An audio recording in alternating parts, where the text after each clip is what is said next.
Let's see this question. Which phase corresponds to the interval between mitosis and initiation of DNA replication? Option A gap 1 G1 phase, option B gap 2 G2 phase, option C synthesis S phase and option D M phase. तो यहाँ पर question में जो concept हम apply करने वाले हैं वो कॉन्सेप्ट क्या होगा कि कौन सा फेज कॉरस्पॉन्ड कर रहा है इंटरवल को between mitosis and initiation of DNA replication. तो यहाँ पर कॉन्सेप्ट लगेगा इंटरफेस का, इंटरफेस ऑफ सेल साइकिल। तो सबसे पहले अगर हम बात करें सेल साइकिल के बारे में, तो सेल साइकिल का एक पाई चार्ट ड्रॉ कर लेते हैं यहाँ पर।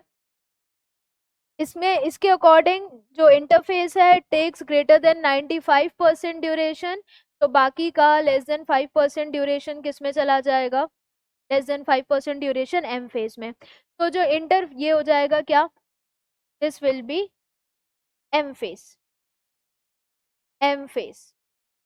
और ये वाला पूरा जो पाई चार्ट का इतना सारा पार्ट है दिस इज इंटरफेस। अब ये जो इंटरफेस है ये 3 स्टेजेस में डिवाइडेड होता है। एक हो जाएगा G1, देन उसके बाद हो जाएगा S phase and then G2।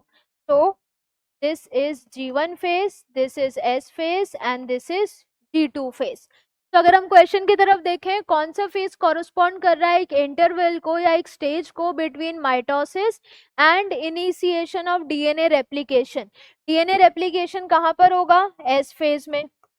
तो इंटरफेस के एस फेज में डीएनए रेप्लिकेट करेगा, so DNA replication occurs in S phase.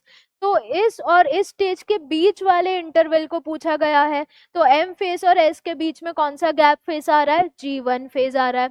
तो गैप 1 और G1 फेज। गैप 2 कब आ रहा है, एस के बाद में, यानी एस और एम के बीच में आ रहा है। एम और इनिशिएशन ऑफ डीएनए रेप्लिकेशन नहीं, ending of DNA replication and M phase में। लेकिन यहाँ पर क्या बोला गया है, इनिशिएशन, तो इस वर्ड पर फोकस करना है। तो ये गलत हो गया। एस फेज किस में आ रहा है, G1 और G2 के बीच में आ रहा है, लेकिन उसमें एम बोला है, तो ये भी गलत हो गया। और एम फेज तो खुद माइटोटिक स्टेज है। So which phase corresponds to the interval between mitosis and initiation of DNA replication? That is G1. This G1 is known as gap 1 phase. Gap 1 phase. So correct answer is option A.